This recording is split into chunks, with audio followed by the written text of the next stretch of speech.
The metal door opened with a loud sound.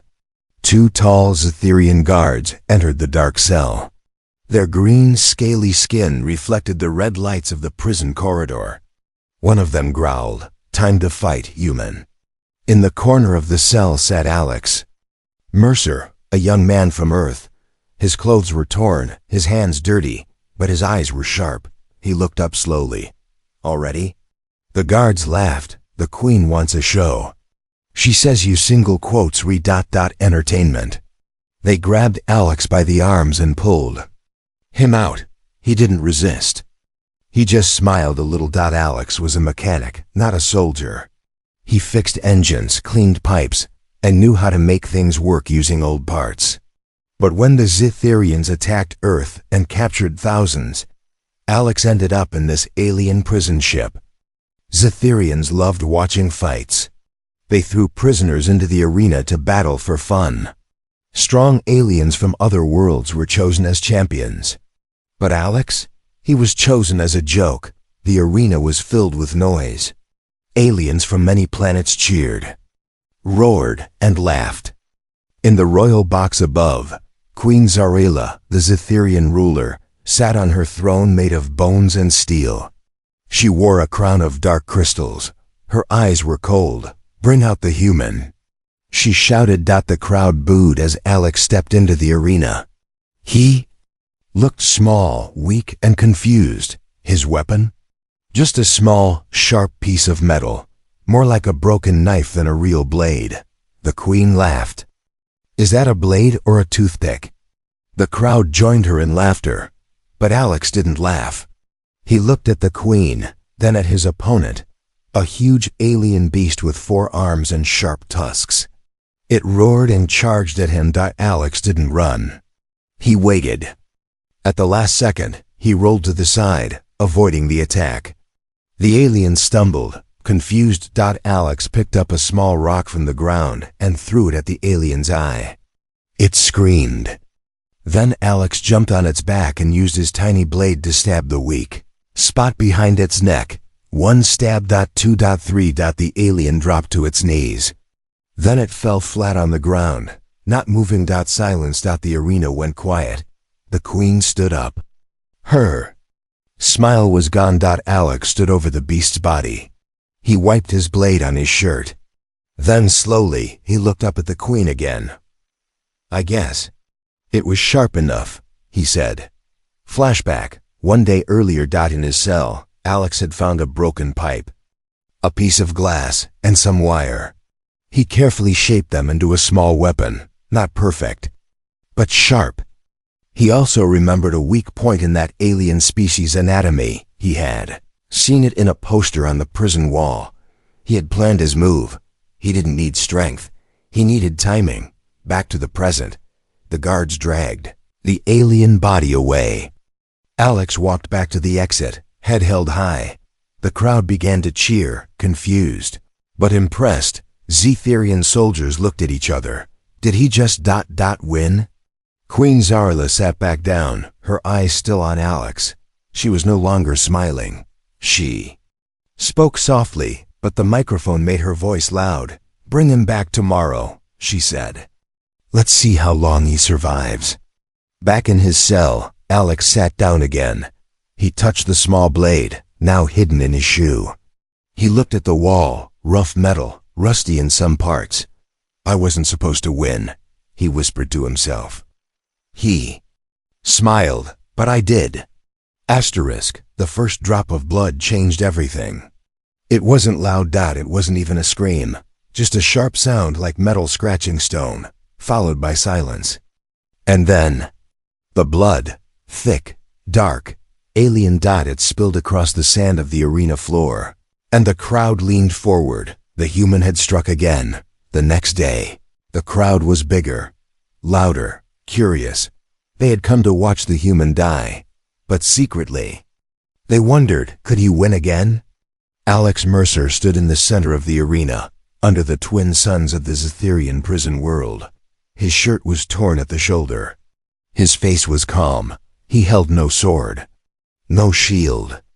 Just a sharpened piece of a broken alien plate, glass-like, jagged, tied to a stick with a wire he stole from his cell's vent. His opponent today, a tall, blue-skinned warrior from the planet Drexen, covered in armor made of living insects. It carried a heavy hammer that pulsed with energy. One hit could crush a bone. From the royal box above, Queen Zarila watched with interest. Her eyes narrowed. She didn't laugh this time. Narrator, voiceover style. Yesterday, he surprised them. Today, he's being tested. The game has changed. The fight began. The Drexen warrior raised its hammer and rushed toward Alex. Each step made the ground shake. The audience roared, but Alex didn't move. He waited. 3 steps. 4. Now. He threw a handful of sand into the alien's face and rolled sideways. The hammer missed by inches. The alien roared in anger, swinging blindly. Alex was already behind it. He used the sharp stick to stab under the creature's arm, right where the armor was thin. A spurt of dark green blood shot out. The alien screamed. The first cut. The crowd gasped. One alien whispered, "He did it again." Queen Zarila leaned forward. Her hands tightened on the arms of her throne. Alex moved fast, striking again, cutting the back of the knee. The warrior fell to one side, roaring in pain. Alex jumped onto its back and pressed the blade to its neck. The crowd held its breath. Drexen stopped moving. Alex stood up slowly. His chest rose and fell with each breath. He didn't smile. He didn't celebrate. He simply walked away. Back in his cell, a small camera hidden in the corner watched him. Queen Zarila was watching too. "He doesn't fight like a warrior," she said. "No, my queen," replied her guard. "He fights like a survivor," she nodded. "Good, let's see how long he lasts." Later that night, Alex sat in silence. The small blade was now blood-stained. He cleaned it with a cloth from his sleeve. His hands were shaking, but his mind was clear. He whispered to himself, "They don't know what humans are really made of." Flashback, Earth, before capture. Alex was working in a garage when the first Zetherian ships arrived. He wasn't a soldier, but when the invasion began, he helped civilians escape using back doors, sewers, and old tunnels. He didn't fight with guns. He fought with ideas, and that's how he survived. Back to present, 3 cells away. An alien prisoner tapped on his wall. "Human," it whispered. "Teach me. How did you beat a Drexen?" Alex didn't reply. Not yet. He had plans, but he wasn't ready to share them. In the royal chamber, Queen Zarila met with her council. "This human has caught the crowd's attention." One of her advisors said, "Some are calling him the Blade." "A weapon is only sharp for so long," the queen said coldly. "Tomorrow we send in the twin beasts of Curvax." The advisor hesitated. "That's a death sentence." "Exactly." The blood was still fresh on the arena floor when Queen Zarila stood from her throne. The crowd had gone quiet. Not from fear, but confusion, respect, maybe even hope. 3 wins, 3 impossible victories by the same human who arrived here. Dirty, weaponless, and ignored. Now they chanted his name, not his real one, but the name they gave him, the Blade. Zarila didn't like it. This wasn't how the game was played. The arena was meant to destroy hope, not create legends, but killing him now would be too easy. Too fast. She wanted to break him in front of them. Slowly. Publicly. With style. So she sent for him. Inside the queen's black stone chamber, Alex stood in chains. His shirt was soaked with sweat and dried blood. His blade had been taken away, but his eyes were sharp, just like always. "You've entertained my people," Zarila said, walking around him. Unexpected, impressive. Alex didn't answer. She stopped in front of him. "But let's be honest, human. This luck of yours will not last. You're just flesh and fear pretending to be brave." He smirked. "You'd be surprised what fear can do." That amused her. "So let me give you a deal." He raised one eyebrow, waiting. "Survive 4 more fights," she said. 4. Then you go free. I'll let you return to Earth, or whatever is left of it. Alex looked around the chamber. At the guards, the cameras, the throne. He understood what this was. A trap dressed as kindness. A game within a game, still.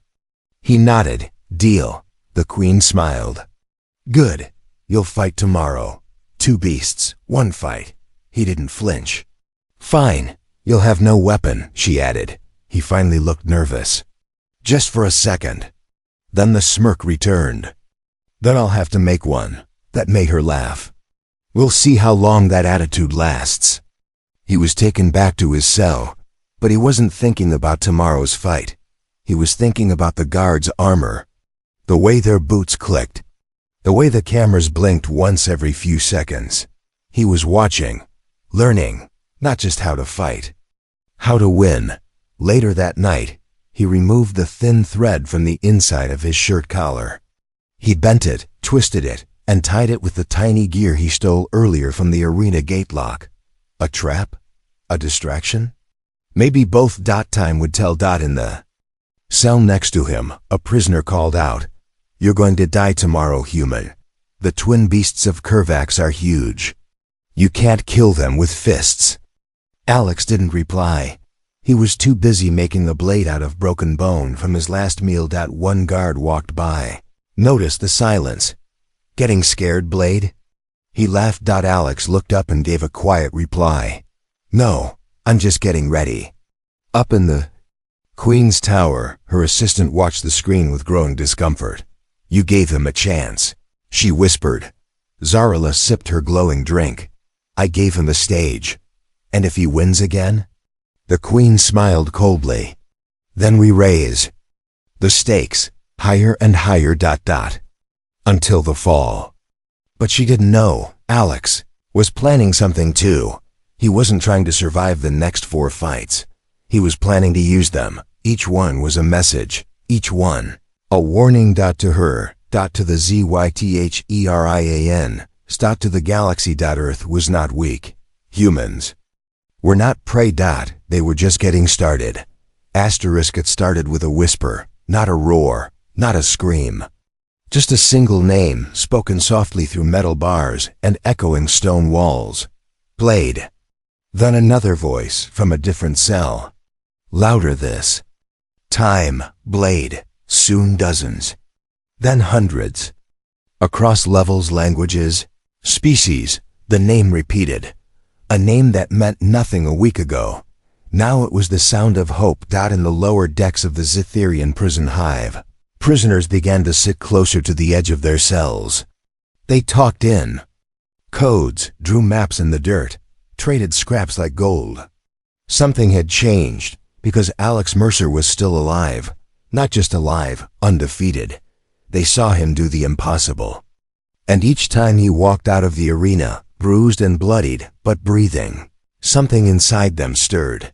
Maybe this prison could break bones, but maybe not spirits. Maybe not anymore. High above, in her throne of obsidian and iron, Queen Zarila did not like what she was seeing. This was not supposed to happen. The crowd was supposed to laugh at the human, not chant his name. He was supposed to fall by now, eaten, crushed, broken. Instead, he was adapting, learning, and worse. Inspiring. Zarila turned to her chief warden. Have the prisoners been communicating? They've always talked, my queen, he said, trying not to show fear. No, she snapped. They're not talking, they're organizing. Her eyes narrowed. That's the human's disease, contagious defiance. Down below, Alex sat cross-legged on the cold floor of his cell, wrapping his bruised wrist with cloth torn from his sleeve. His breath was steady, his thoughts sharper than ever. He'd won 4 fights now. The last one, the twin beasts, had nearly torn him in half. But he didn't rely on muscle. He used the broken chains around the arena to tangle their legs. He turned the beasts on each other. Then, he climbed their backs and ended it. Quick, clean. And now, everything felt different. One guard walked past his cell, but didn't mock him this time. Just stared. Confused. Almost. Uncertain. Alex noticed it. It was working. In the next cell, a small alien with insect-like legs pressed its face against the bars. Human, it said. If you run, take me with you. Alex didn't answer. But he didn't say no. That night, a message was carved into the wall outside the training yard. No one saw who did it. It read, "She watches from above, but we rise from below." The next day's arena fight was delayed.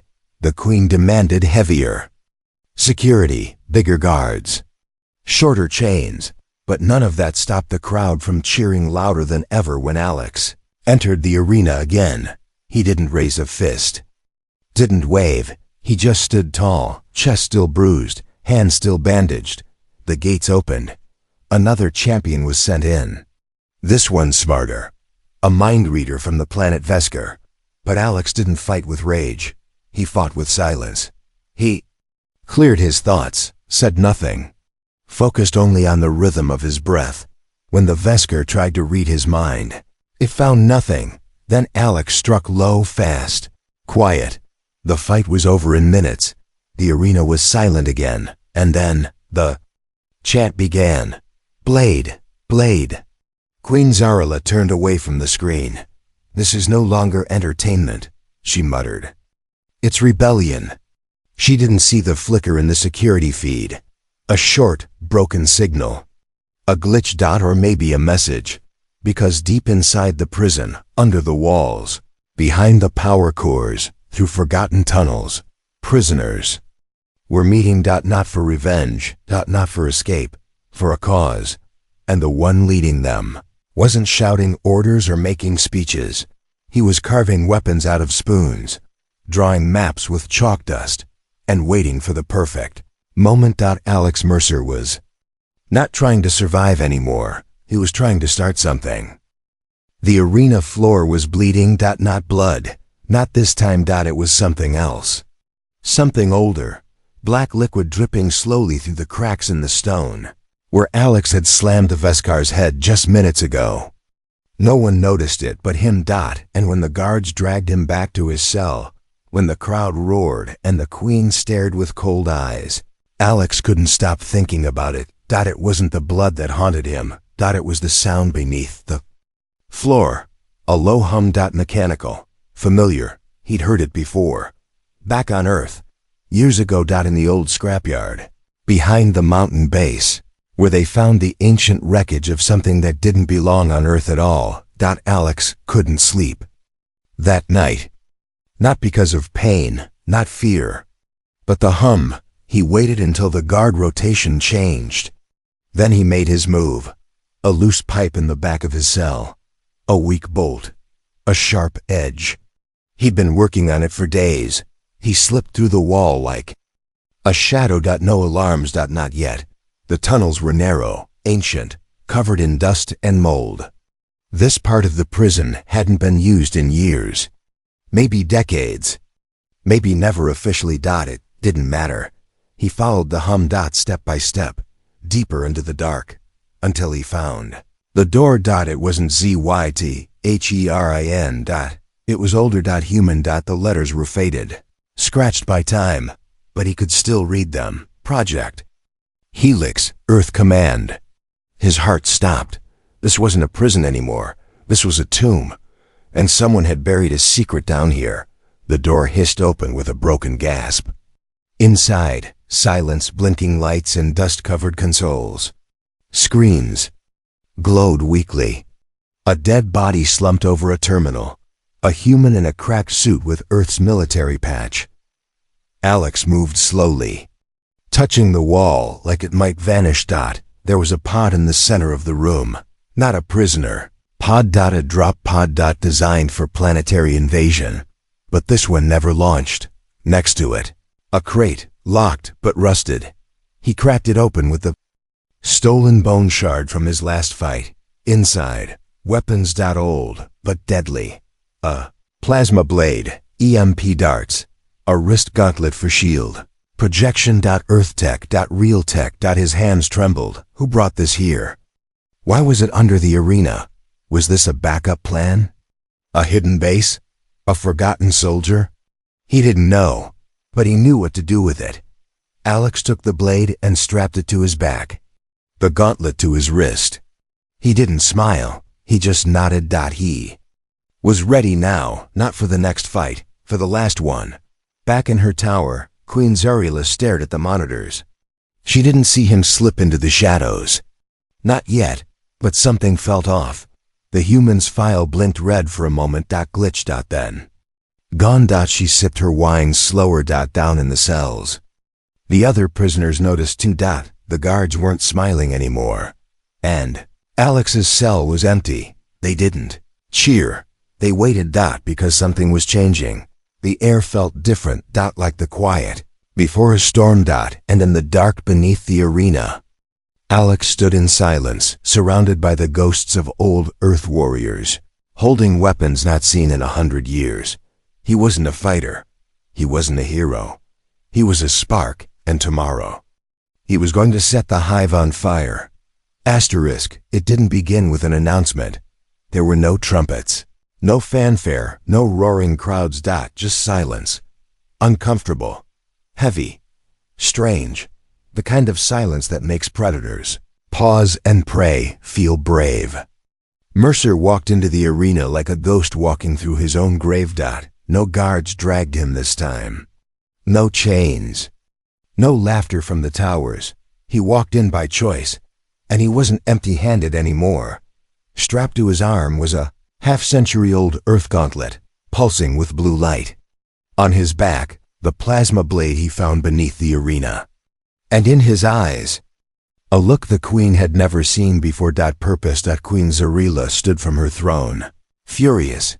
How did he, Your Majesty, one of her generals whispered. We've lost control of the lower levels. Some gates have been disabled. The other prisoners. Kill him, she snapped. No more games. The arena floor cracked open, not a gate, a hole. From it rose a Zetherian war beast. 3 heads covered in armor, each breath steaming with poison. Behind it, a mech pilot stepped into view, armed with a full-body exosuit and laser cannons. The queen had not chosen a fighter, she'd brought a war. But Alex didn't run, didn't flinch. He activated the gauntlet. A blue shield sparked to life around his body. The crowd gasped. Some stood, some cheered. Some just stared in awe. Then he drew the plasma blade. It hissed awake with a cold hum. And then he moved fast. The mech fired. Missed. Alex ducked, rolled, jumped onto its shoulder in 2 quick steps, then stabbed the energy core with the blade. One flash, one explosion. The suit fell, empty. Before the beast could roar, Alex was already on it, slicing behind its main head, dodging its claws. Using his shield to block poison spray. He wasn't just surviving anymore. He was leading. Every move he made was like poetry written in adrenaline. Above, Queen Zarila screamed into the mic, "Shut it down! Lock the arena!" But her voice was drowned out, because the arena crowd, Zetherians, Drexen's prisoners, even guards, were chanting something louder than ever before. Blade, blade. Not a joke now, not a name they gave him, a symbol. On the far wall, the blast doors blew open, smoke poured in, and with it, prisoners, dozens of them, armed with stolen weapons, homemade tools, and wild eyes. The rebellion had begun. The hive was turning on its queen. Alex stood in the middle of it all. Bloody, breathing hard, half broken, but standing. He looked up at Zarila, now backing away from her throne. She locked eyes with him, and just like before, she mocked. Is that a blade or a toothpick? Alex dropped the plasma weapon to the ground. He didn't need it anymore. He spoke through the arena's broken speaker system. No, he said, this is the blade. He pointed to the crowd. The prisoners behind him, the guards dropping their weapons. The people rising, and the queen understood finally what she'd created. Not a champion, a cause. Alex leapt onto the wall with the stolen gauntlet's help, using its magnetic grip to scale the tower. She ran. He followed, not to kill her. Too. End the story, once and for all. The tower was burning. Smoke curled through the broken glass windows. Sparks rained down like fireflies. The queen's throne lay shattered. One of its crystal arms cracked in half. Below, the arena had become a battlefield. No more matches. More cages. Just noise, chaos. Freedom. Alex Mercer stood at the edge of the control deck, blood drying on his hands. His shirt was torn to the ribs. His lip was split. His knuckles bruised. But his grip on the Queen's command tablet was steady. The Queen knelt nearby, silent, trembling, not because she feared death, but because she knew something worse was coming.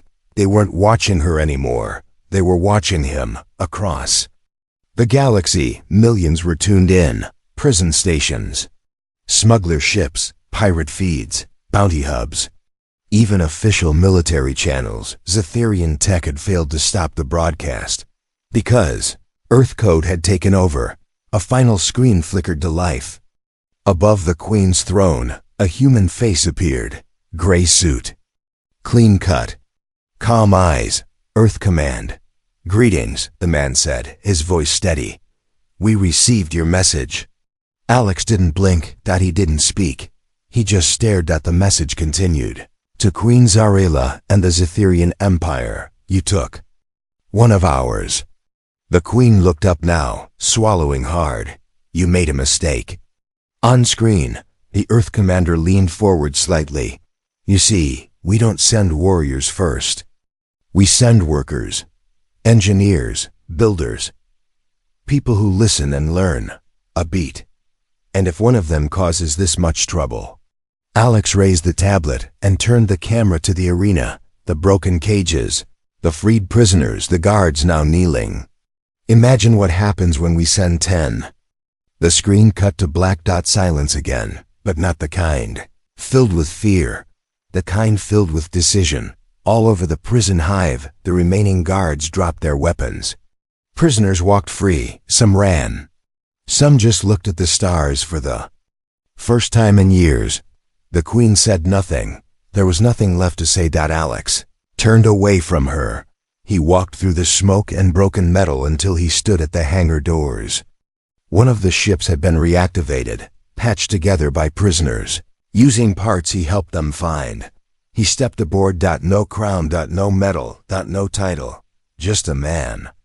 A mechanic. A human who refused to break. As the ship pulled away, leaving the prison hive behind, Alex looked back once, just once, and then turned his eyes to the stars ahead. Somewhere, Earth waited. But more than that, the galaxy had been warned. Humanity was not prey. They were patient. They were watching. And now, they were awake.